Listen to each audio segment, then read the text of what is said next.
Jajamim nos dicen de que hay una serie de cosas que los que quedan acá en este mundo físico tienen como posibilidad para hacer y que realmente influencian y son muy decisivos en la realidad de la Neshama. Entonces, esta es una de aquellas cosas y por lo tanto, Bezrat Hashem, que este shiur sea un shiur con mucha inspiración y que ayude a ese proceso. ¿Alguien tiene el micrófono abierto? Que sería bueno apagarlo. Vamos a estudiar hoy día un capítulo del libro Vivir Inspirado, que fue lo que me pidieron, que no es un capítulo muy estudiado, probablemente no muy conocido, que se llama Belleza y Vergüenza, y que es súper interesante, y Bezrat Hashem, que nos ayuda a todos a realmente tener un jizuk. Vamos a partir. Dice, ¿de qué forma la raíz, la Neshama, se expresa en lo físico, se expresa en el cuerpo? ¿Y cuál es la naturaleza de la tensión que hay entre Neshama y cuerpo? ¿Y de qué modo esta tensión que hay entre el guf, el cuerpo y la Neshama, se puede armonizar? Y dice Raptaz que todo este desarrollo tiene muchos secretos que son muy interesantes de poder estudiar.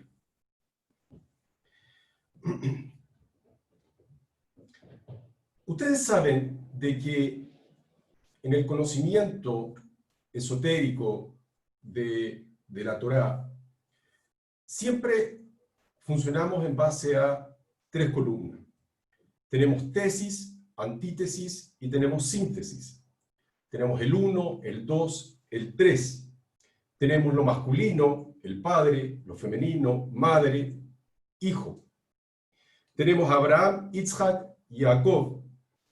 Tenemos Gesed, Gebura, Tiferet, columna derecha, columna izquierda, la columna central.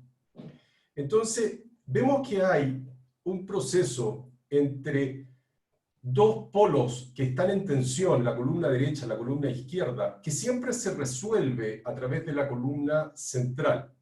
Esto se grafica muy claramente en una ampolleta donde nosotros tenemos, si ustedes se fijan, un polo positivo, un polo negativo en la ampolleta y tenemos un filamento que genera tensión entre estos dos polos, una tremenda tensión, y provoca luz.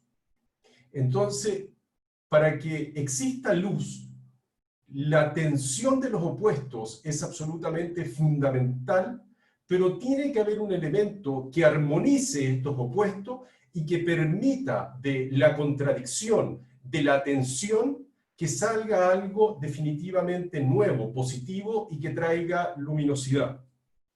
Tesis, antítesis, la síntesis. Entonces la pregunta es que aquí tenemos la Neshama, tenemos el cuerpo, y la pregunta que está haciendo Raptaz, y que es el desarrollo de este capítulo, es cómo esto se armoniza.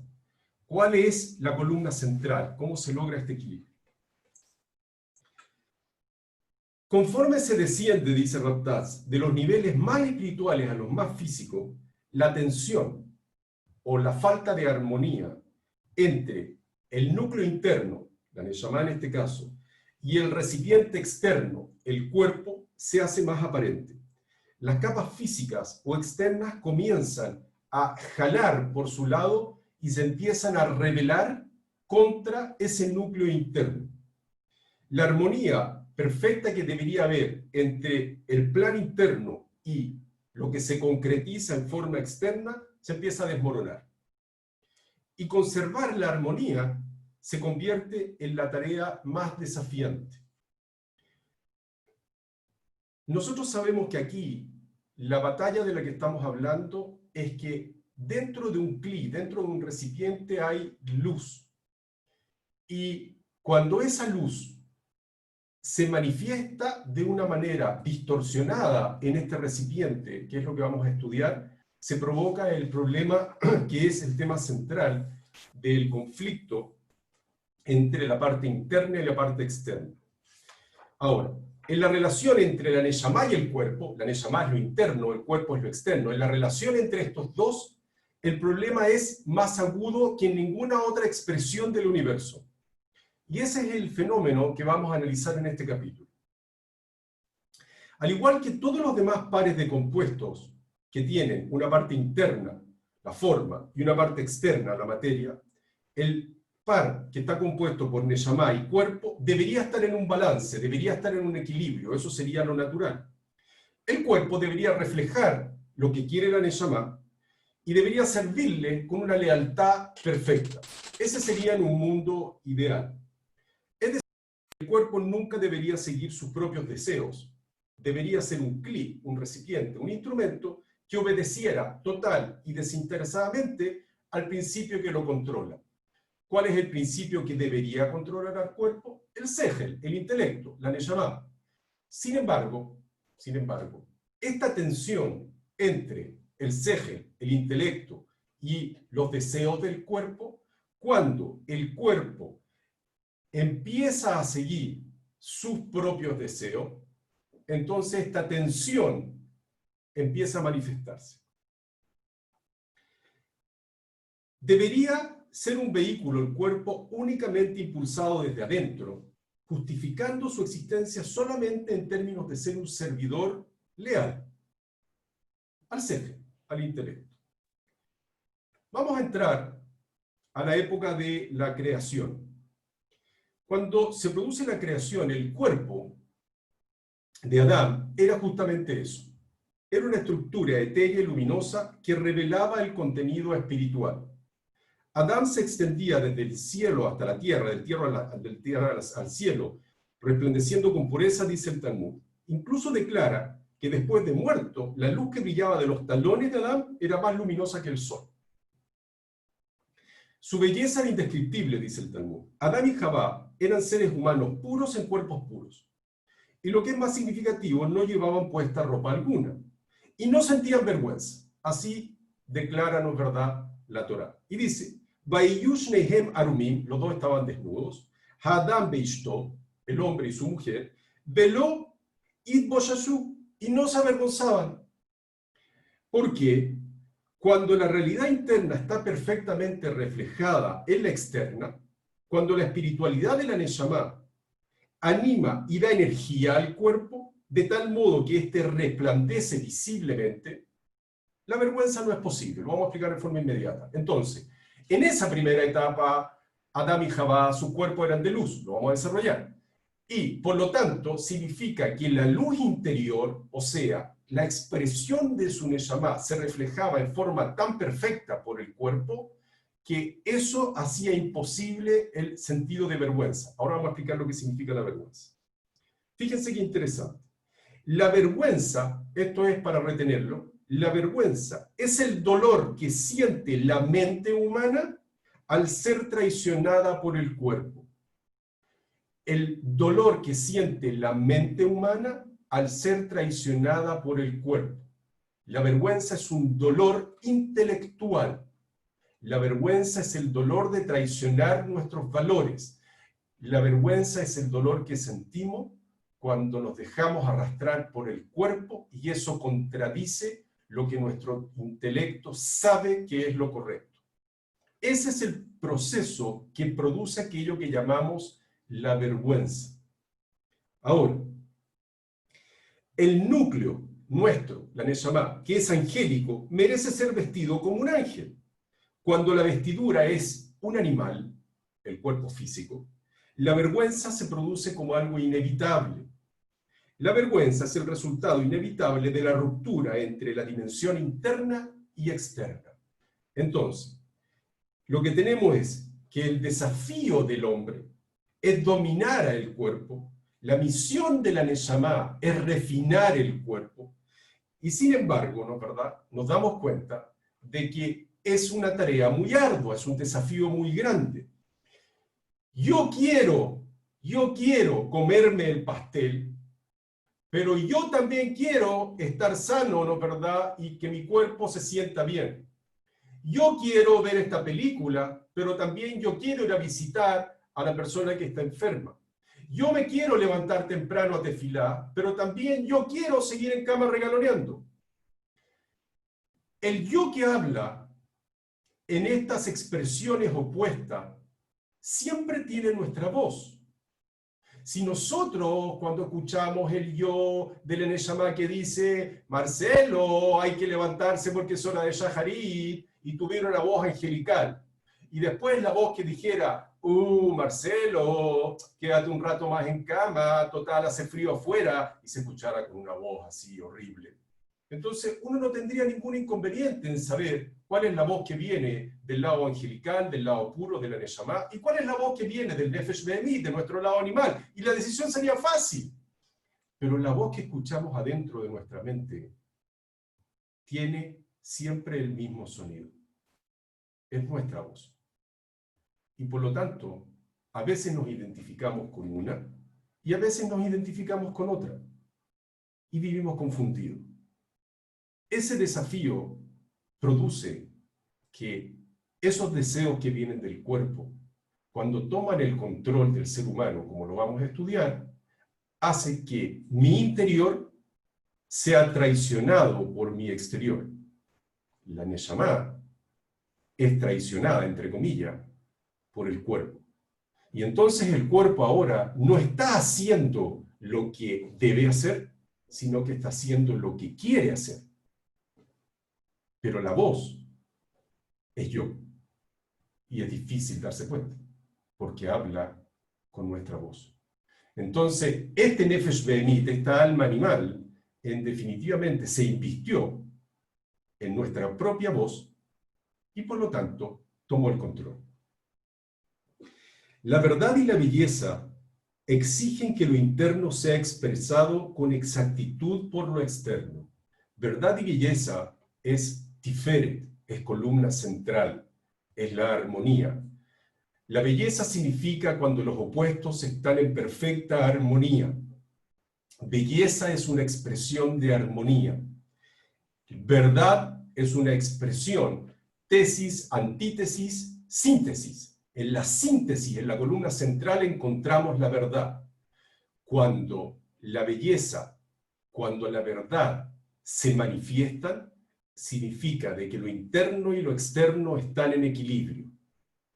Cuando lo externo, el cli, el cuerpo, la vasija, traiciona lo interno, el or, la luz, lo rebaja e inmediatamente aparece la vergüenza. La vergüenza es la expresión de esta traición. Cuando Adán y Jabá fueron creados no sentían vergüenza alguna porque los recipientes que eran su cuerpo reflejaban perfectamente a sus Neshamot. El cuerpo era totalmente fiel al Neshama, pero el pecado cambió todo eso. Escuchen esta frase porque es fantástica. El pecado, el Etz Hadat, el haber comido, ¿no es verdad?, del árbol, dice, implicaba un sometimiento al cuerpo. Denme un segundo para buscar un kumash. Denme un segundo.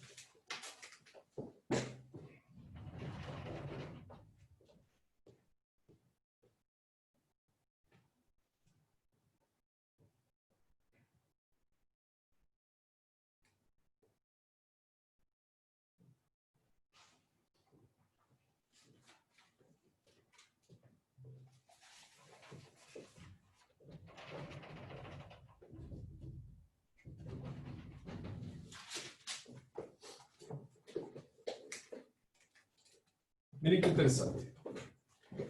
Dice así. Cuando la mujer vio que el árbol era bueno para comer y una tentación para los ojos, y que el árbol era propicio para lograr entendimiento, tomó el fruto, tomó su fruto y comió. Y le dio también a su esposo. Usa dos palabras, muy importantes. Era bueno para comer y una tentación para los ojos. ¿Quién se siente tentado? ¿El aspecto intelectual, el sejel, el aspecto de la neshama? ¿O se siente tentado el cuerpo? Evidentemente el cuerpo es el que se tentó. El cuerpo es el que encontró que esto era muy bueno. Por eso dice, el pecado, el haber comido, implica en ese minuto que se sometieron al cuerpo. El pecado hizo que lo humano fuese una parte de lo físico, en vez de que permaneciera en ese estado correcto de relación con respecto a lo físico, por encima de él. Cuando comieron, Adán y Jabá cayeron al más bajo nivel del universo físico. Comenzó la densificación de la materia. Hasta ese momento, toda la realidad era una realidad extraordinariamente sutil, luz.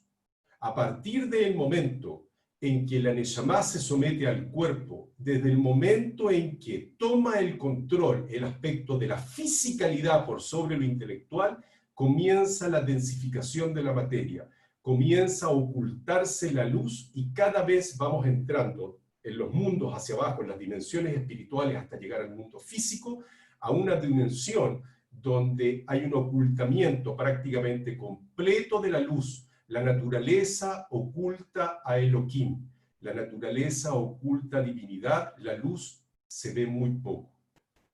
Se volvieron esclavos de lo material en vez de continuar siendo amos de lo material. El núcleo angélico, la Neshama, fue condenada a moverse dentro de un cuerpo idéntico al de los demás animales. Tiene Nefesh Behemit, tiene, ¿no es verdad?, un aspecto animal el cuerpo físico, igual que todos los animales, Nefesh Behemit. Y eso es vergüenza. Adán y Jabá sintieron la vergüenza más intensa que se pudiera imaginar al caer de este bajo estado a este bajo estado, y se dieron cuenta de que ellos mismos lo habían provocado. De repente se despertaron a un mundo de fisicalidad donde ese nivel increíble, maravilloso, en que podían tener un contacto directo con el Okut, con la divinidad, donde percibían el universo en su maravillosa dimensión de revelación, se terminó y de repente entraron en un mundo de confusión, de oscuridad, de deseos, etcétera, etcétera. Este es el auténtico origen de la vergüenza, es decir, el sehel, el intelecto dominado por el cuerpo. Esta princesa, que es la Neshama, fue obligada a vivir con este campesino que es el cuerpo. Salió del palacio del rey y tuvo que entrar a vivir a una choza, que es este mundo físico. Así lo expresa Hazar, nuestros sabios. La ruptura entre lo interno y lo externo, dice Raptaz, este es el origen de todo dolor moral cuando yo voy contra mis principios y mis valores. La idea de sheker, mentira, falsedad, es lo mismo. El habla, la comunicación, debería revelar lo que está oculto. Su propósito es revelar al exterior lo que está oculto en la mente. El habla es la forma en que nosotros podemos investir hacia el mundo físico nuestros pensamientos. Nadie es capaz de saber lo que yo pienso, a menos que tenga telepatía. Pero si yo lo verbalizo, entonces la persona va a poder saber qué hay dentro mío. La Neshama, mi aspecto más espiritual, no puede ser conocido a menos que se manifieste a través de la palabra o de las acciones. Solamente con el pensamiento ustedes nunca podrían saber quién soy yo, qué es lo que realmente pienso, qué es lo que siento. Entonces, la palabra es lo que debería expresar el interior hacia lo exterior. El habla, la comunicación, debería revelar lo que está oculto. Su propósito es revelar al exterior lo que está en la mente. Cuando lo hace, es un fiel instrumento.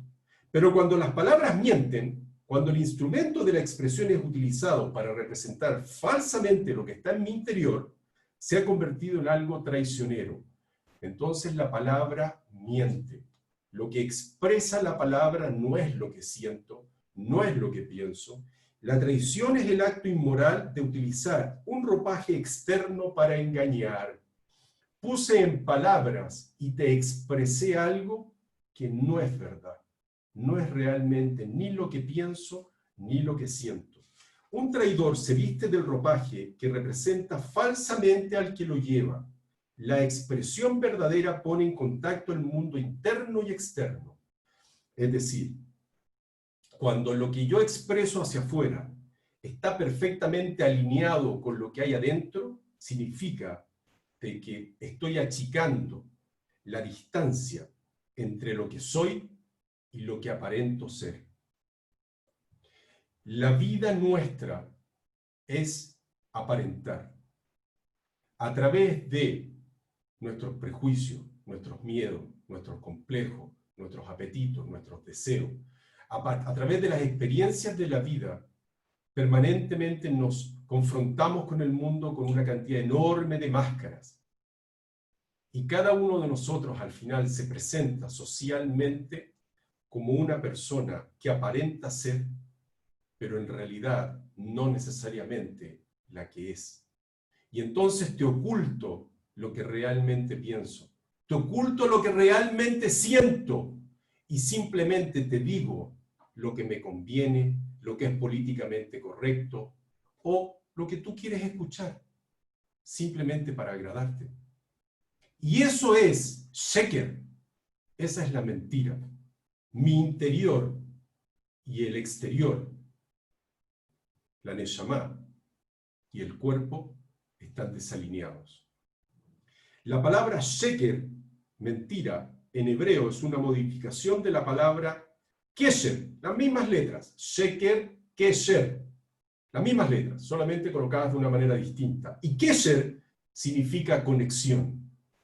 Obviamente, cuando la conexión, kesher, las letras se invierten, que hay falsedad, se transforma en sheker. Cuando yo mal utilizo esa conexión y la transformo en una farsa, la transformo en un engaño, ese kesher, ese vínculo que debería ser transparente y alineado, ahora se convirtió en mentira. Lo que hay afuera ya no es lo mismo que hay adentro. La reacción ante la vergüenza, la expresión externa de la vergüenza es esconderse. Cuando uno se siente avergonzado, se quiere esconder, que nadie te vea. La incomodidad de la vergüenza hace que uno quiera definitivamente esconderse. Adán cubrió su desnudez y se escondió. Lo conocemos, ¿no es verdad? Parashat Bereshit. Adán y Jabá se escondieron. Parte de la razón de este ocultamiento en el jardín, en el Gan Eden, fue la vergüenza. Como ya hemos señalado, en hebreo, vestimenta se dice beged. Beged es la palabra para vestimenta. Raíz que también significa traicionar. Bagad, traicionó. Beged, ropa, vestimenta, y bagad son las mismas letras, que significa traición. Otra palabra para vestimenta es lebush en hebreo. Hay fuentes que afirman que esta palabra en realidad es un acrónimo de lo push, sin vergüenza. Es decir, la ropa evita la vergüenza. Pero la ropa implica más que esto. El lebush, el beged, implica más que solamente esto. La ropa oculta, pero también revela. A pesar de que al que la lleva puesta, ¿okay?, se oculta tras la ropa, su dignidad se revela a través de ella. Cuando uno ve vestido al rey, no solamente el rey está ocultando su desnudez, sino que además está revelando su grandeza a través de cómo se viste. La vestimenta habla de quiénes somos. Cuando uno ve la vestimenta de un carabinero, sabe quién es un carabinero. Cuando uno ve la vestimenta de un rebe, uno sabe quién es. Entonces, por un lado la vestimenta oculta, pero también la vestimenta revela. Y esto es súper relevante en la naturaleza. La naturaleza es la vestimenta que oculta a la Shejiná y al Kadosh Baruj Hu, pero también la naturaleza es la que revela al Boré Olam, a la Shejiná. Si uno tiene la capacidad de observar en la naturaleza oculta y revela. La ropa es, ¿no es verdad?, la naturaleza en el Creador. Así como nosotros nos vestimos a través de la ropa, Hashem se viste en el mundo a través de la naturaleza. La naturaleza es el ropaje que oculta al Creador, pero también lo revela.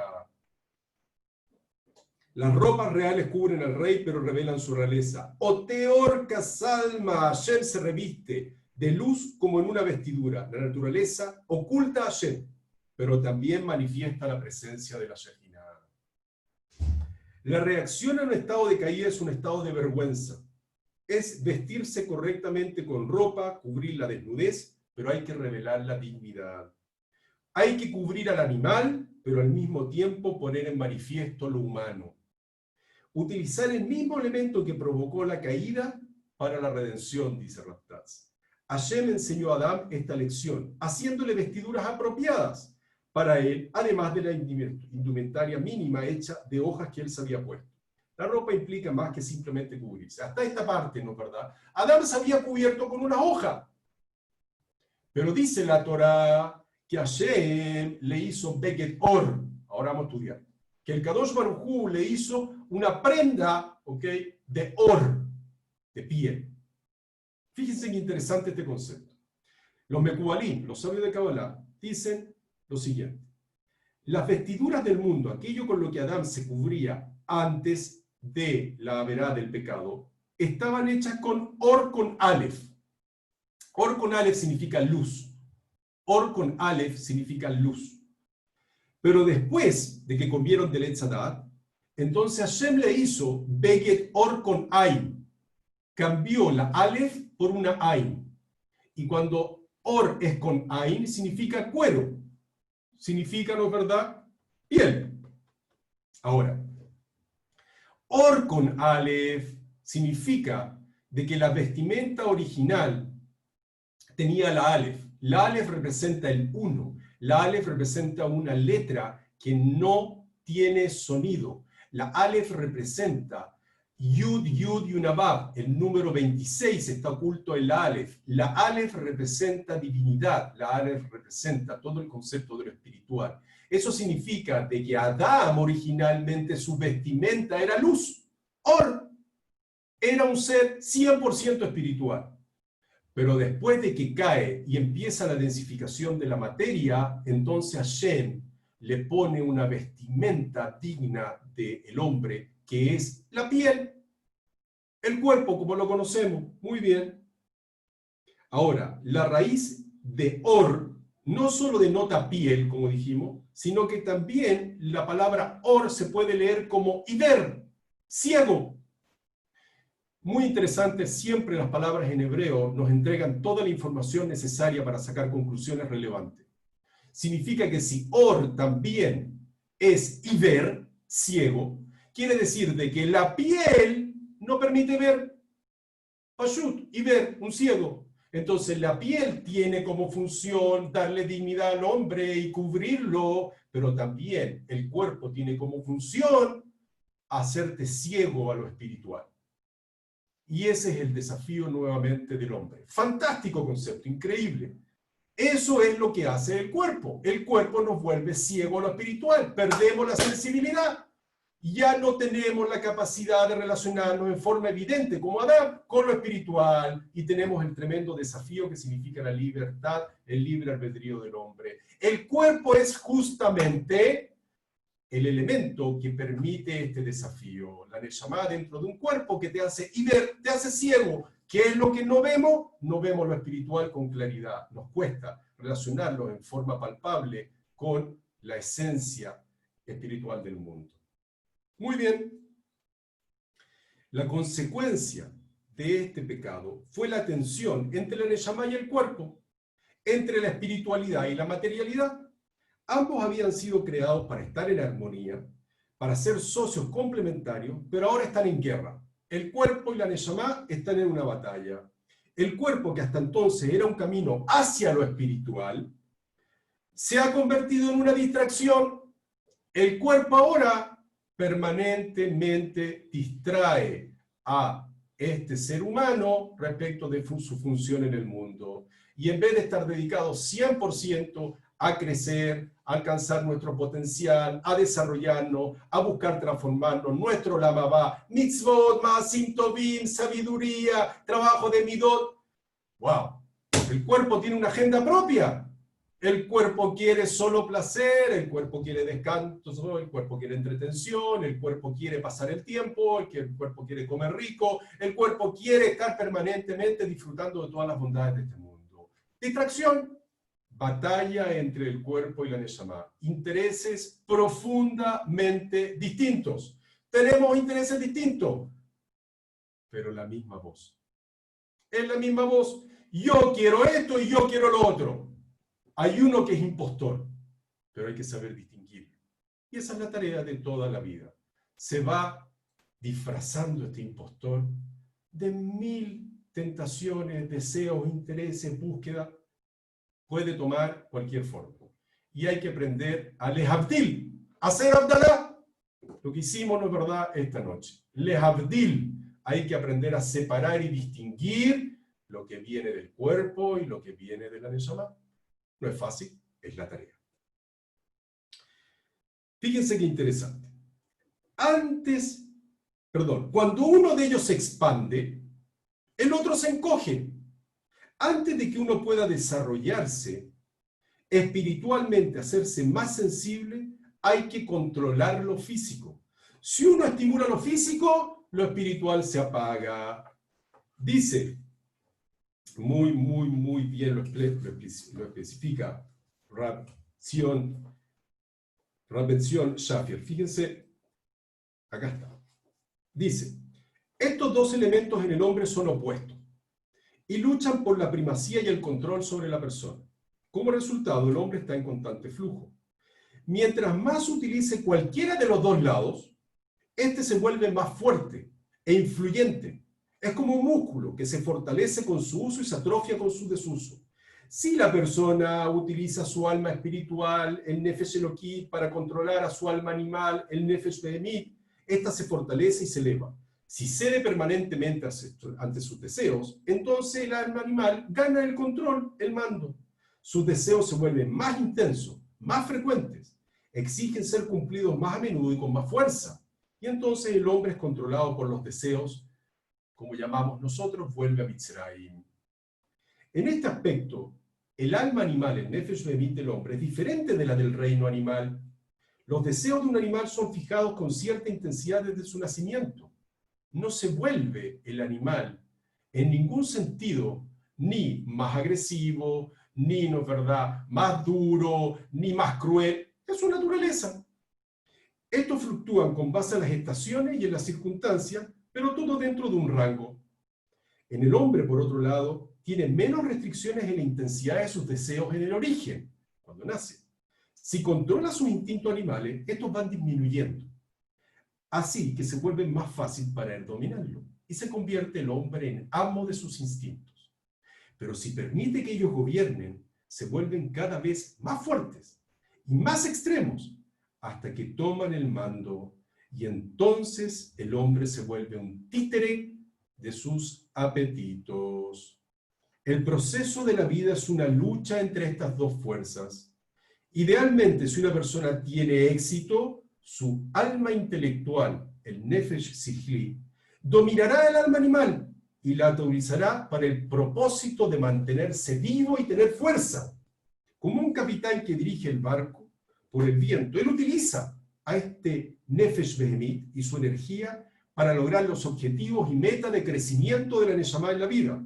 Cuando come, es con el propósito de mantener su salud, para que cumpla la misión adecuada en este planeta. Cuando procrea es con el propósito de traer hijos al mundo y crear un matrimonio feliz, con armonía y con amor. Los placeres que recibe de este mundo también sirven para estar tranquilo, para tener paz mental, para estar bien, pues así podrá ser capaz de seguir su camino. ¿Cuál? Lograr los objetivos de crecimiento espiritual, alcanzar su potencial. Él usa el alma animal de esta manera. No solamente él incrementa el control que tiene su Neshama, también en ese momento eleva todo lo que hace. Este es el objetivo del Yehudí, espiritualizar la materia. Cuando nuestra alma elevada, nuestro Nefesh Elokí, toma el control del Nefesh Behemit y todo se utiliza con un objetivo que tiene trascendencia, no en un fin en sí mismo, toda la materia se utiliza como trascendencia, espiritualizamos todo lo que tocamos. Y entonces nuestra mesa se convierte en Kadosh, nuestros zapatos son Kadosh, nuestra comida es Kadosh, nuestro cepillo de pelo es Kadosh.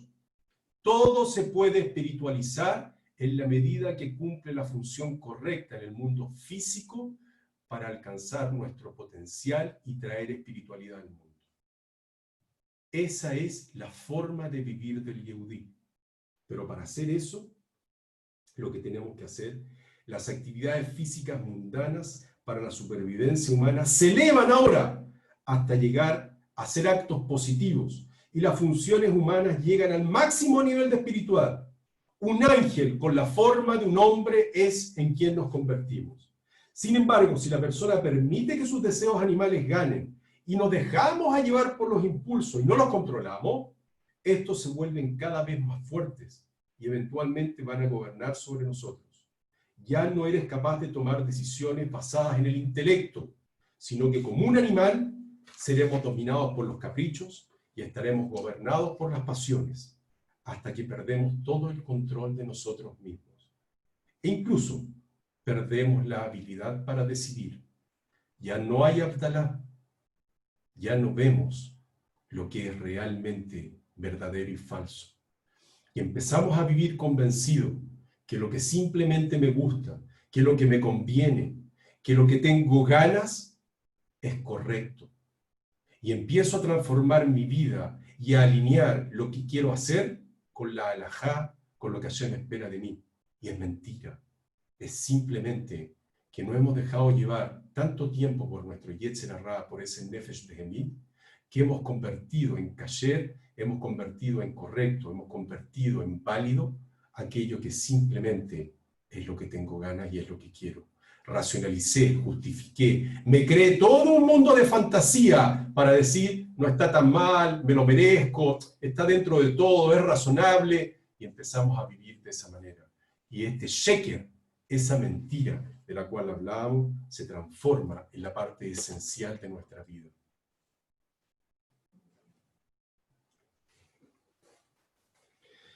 El Talmud enseña acerca de esta relación inversa de un modo muy ilustrativo. Una historia fantástica. Dice así la historia. En cierta ocasión, una princesa romana tuvo una discusión con Rabbi Yoshua ben Hananiah. Rabbi Yoshua era Hakimá de Yehudai, era el sabio de los Yehudim. Un hombre inmensamente sabio que solía defender a los Yehudim de su generación en los debates forzados contra extraños.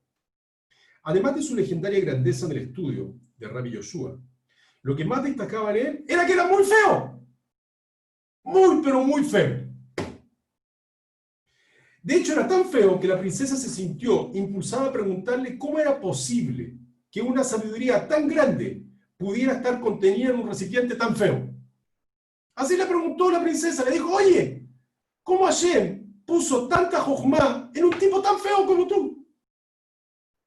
Le respondió él, ¿en qué recipiente tu padre guarda el vino? Vasijas de barro, dijo ella, Narcisa. ¿El César conserva su vino en vasijas de barro, al igual que todos los demás? Dijo Rabbi Yoshua. ¿Es eso digno del rey? Un rey ciertamente debería almacenar su vino en vasijas de oro y plata. La hija del César estuvo de acuerdo. Regresó al palacio y ordenó que todo el vino de su padre fuera transferido a recipientes de oro y plata. Por supuesto, el alcohol en el vino entró en reacción con el metal del recipiente y el vino se agrió, se echó a perder. Cuando el César probó el vino, exigió una explicación y su hija le dijo, este fue el consejo que me dio Rabbi Yoshua ben Hananiah. El César mandó a llamar a Rabbi Yoshua. ¿Qué pasa aquí?, le preguntó. Rabbi Yoshua le respondió, yo simplemente le respondí acorde a su pregunta. Le quise mostrar que cuando el recipiente se vuelve importante, echa a perder el contenido. Palabras muy profundas. Cuando el recipiente es lo relevante, el contenido se echa a perder. Este diálogo debe ser analizado. No fue por accidente que la pregunta fue planteada por una romana y por una mujer. Roma era la depositaria de la herencia cultural de Grecia, y en el centro mismo de esa herencia cultural se hallaba la idea de la estética. Un contenido hermoso exige un recipiente hermoso, y esta es la esencia de la estética y de las artes. Y es una mujer que es la responsable de la expresión de la belleza. Ella, una mujer romana, era incapaz de reconciliar una sabiduría tan grande como la de Rabbi Yoshua con un recipiente tan bajo, un cuerpo deforme. Rabbi Yoshua le enseñó que en el mundo de los valores espirituales, los dos están en una lucha a muerte.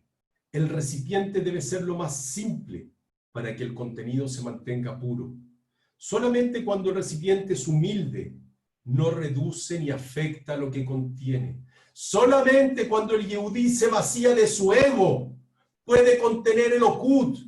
Mientras más estoy lleno de mí mismo y no tengo vaciamiento, menos puedo tener divinidad, el Okut, contacto espiritual adentro mío. Eso fue lo que le quiso enseñar. Moshe fue el hombre más grande que jamás vivió. ¿Por qué? Él fue capaz de contener toda la Torá, precisamente porque era el más humilde. El Talmud relata que este diálogo no terminó allí. La hija del César todavía no quedó convencida con la respuesta que le dio Rabbi Yoshua. Fíjense lo que le dijo, inteligente la señora. ¿Qué hay de sus colegas?, le dijo, refiriéndose al hecho de que algunos de los más grandes jajamim eran sumamente hermosos. En cierta ocasión, Rabbi Yohanan, que era, parece, un galán, visitó a un amigo que estaba enfermo, quien debido a su pobreza yacía en la oscuridad. Rabbi Yohanan se remangó la manga y alumbró la casa con el resplendor de su belleza, dice el Talmud.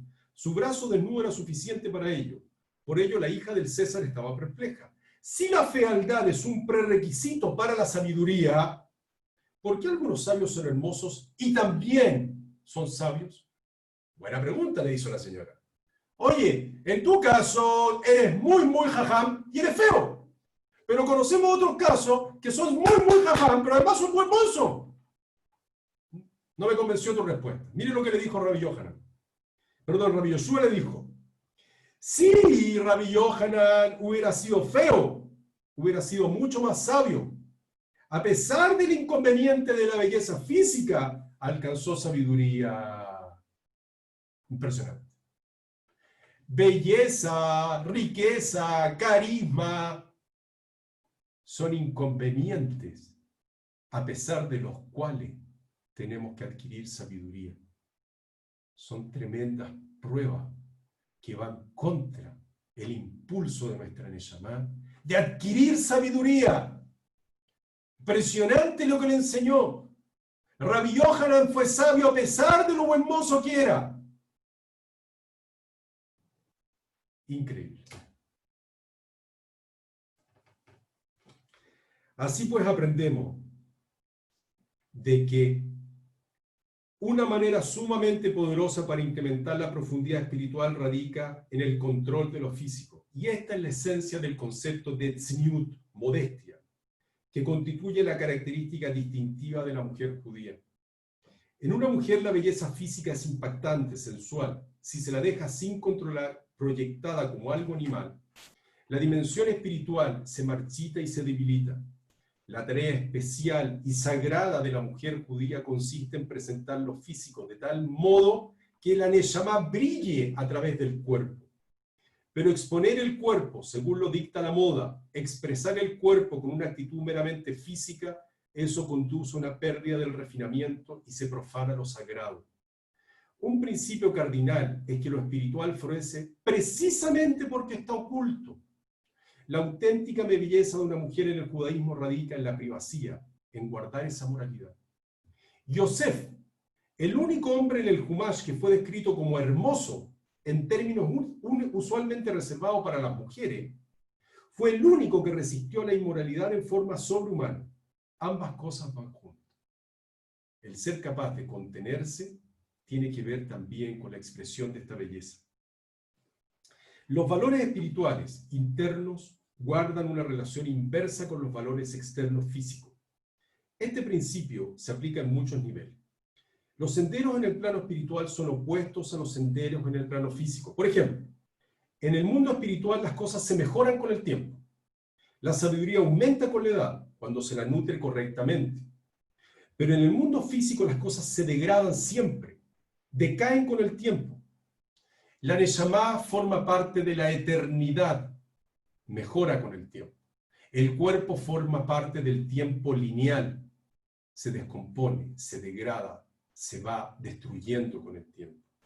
El cuerpo se deteriora con la edad, a pesar de que se le nutra cuidadosamente. Es lo mismo. Vamos a terminarnos, ¿verdad?, hecho unos viejitos. Lo físico es la zona de contacto con lo malo, con las fuerzas de la muerte. Está sujeto a esas fuerzas y su camino es negativo. De la fuerza a la desintegración. Lo espiritual es la zona de contacto con lo trascendente, con lo que tiene eternidad, con lo que tiene infinitud. Su camino es positivo, de lo débil a lo fuerte. La fuerza de la Neshama, mientras está en el cuerpo, está hiperdebilitada, pero apenas empieza a flotar y se desprende del cuerpo, comienza la Neshama a recuperar todo su brillo y toda su fuerza, hasta que después de un tiempo logra, ¿no es verdad?, alcanzar esa plenitud que es la esencia de lo espiritual. Todas las cosas en el mundo físico se gastan con el tiempo empeorándose, excepto el vino. No fue accidente alguno la lección gráfica que Rabbi Yoshua le dio a la princesa romana y a nosotros, porque fue enseñada a través del vino. El vino es la creación física que proporciona una ventana al mundo oculto, revela secretos y obedece a las reglas del mundo oculto. En hebreo, yain, vino, cuyo valor numérico es equivalente a sod, secreto. De ahí que decimos nichnas yain yatzah sod. Cuando el vino entra, sale el secreto. El vino tiene la capacidad de revelar secretos en muchas formas. El vino tiene la capacidad paradójica de deshumanizar, de convertir al que lo usa en exceso en parte de lo físico. Qué interesante. El vino te puede llevar a lo peor de la degradación de lo físico, pero también cuando es usado correctamente tiene la capacidad para elevar, para hacer que la conciencia se sensibilice. Cuando el vino duerme el cuerpo, la Neshama aparece y somos capaces de entrar en estados alterados de conciencia y tomar contacto con lo espiritual. Y por eso es que el vino es kadosh. Pero cuando el vino excede su nivel, no solamente duerme al cuerpo, sino que lo que hace en ese minuto es exalta al cuerpo y lo excita hasta tal punto que la que se duerme es la Neshama. Y en ese caso el cuerpo toma totalmente el control. Y ese equilibrio es el famoso equilibrio de Purim, donde hay que lograr ese punto. Es una sustancia física, pero tiene un nexo con lo espiritual. El vino nos puede llevar a la conexión con estados alterados de conciencia. Y el vino relaja, suelta ciertas inhibiciones y nos permite sentir lo espiritual. Por eso es que el Kiddush está presente en todas las festividades, en todos los actos importantes, en las bodas, porque el vino tiene esa capacidad de soltarnos, de conectarnos con nuestro mundo interior. Y es muy relevante. Pero tiene que estar en un contexto de espiritualidad. Si es en un contexto solo de lo mundano, el vino hace aparecer lo peor de nosotros. Este concepto nos lleva a comprender una profundidad especial en el camino del Yehudí que conduce al crecimiento interno. Nuestro camino, el método de la Torá para corregir el problema, nuestra pregunta inicial, la tensión entre lo espiritual y lo físico. Fíjense, el método de la Torá para corregir el problema de la tensión entre lo espiritual y lo físico consiste en enlazar ambos, de tal modo que lo espiritual eleve a lo físico. Utilizamos lo físico, pero solamente como un vehículo para lo espiritual. Espiritualizar la materia, los nitzotzot, de que usar de la materia, rescatarlos, convertir todo el mundo físico en un medio para ser utilizado, cuyo fin es la elevación de la materia, cuyo fin es alcanzar el potencial humano, cuyo fin es traer Kedushá, espiritualidad al mundo, cuyo fin es nuestro refinamiento, hacer el bien, convertirnos en altruistas. Toda la materia, cada cosa que está cerca nuestro, un vaso, un stender, lo que haya, todo tiene un lugar en tu vida y ese lugar es formar parte de la dimensión de tu misión en este mundo físico. ¿Por qué Hashem te dio esto? ¿Por qué llegó a ti? Todo tiene su momento, todo tiene su lugar. Hay que saber cómo usarlo y no hay que despreciarlo. Esta es la razón por la que bebemos vino en circunstancias que enlazan ambos, lo espiritual y lo físico. Una boda, cuando dos cuerpos físicos van a elevar su relación hacia lo espiritual. En un brit, cuando comenzamos el proceso de santificar el cuerpo.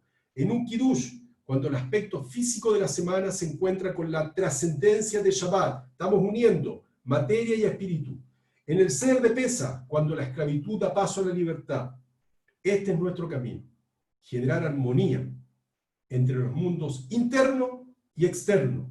No debemos rechazar lo físico. Nosotros no vamos con el ascetismo. Nosotros tenemos que vivir bajando la espiritualidad del mundo. El Yehudí no se escapa del mundo físico. El Yehudí lo que busca es espiritualizar el mundo, y por lo tanto no vivimos como ascetas, no nos escapamos del físico, sino hay que ponerlo bajo el control de lo espiritual.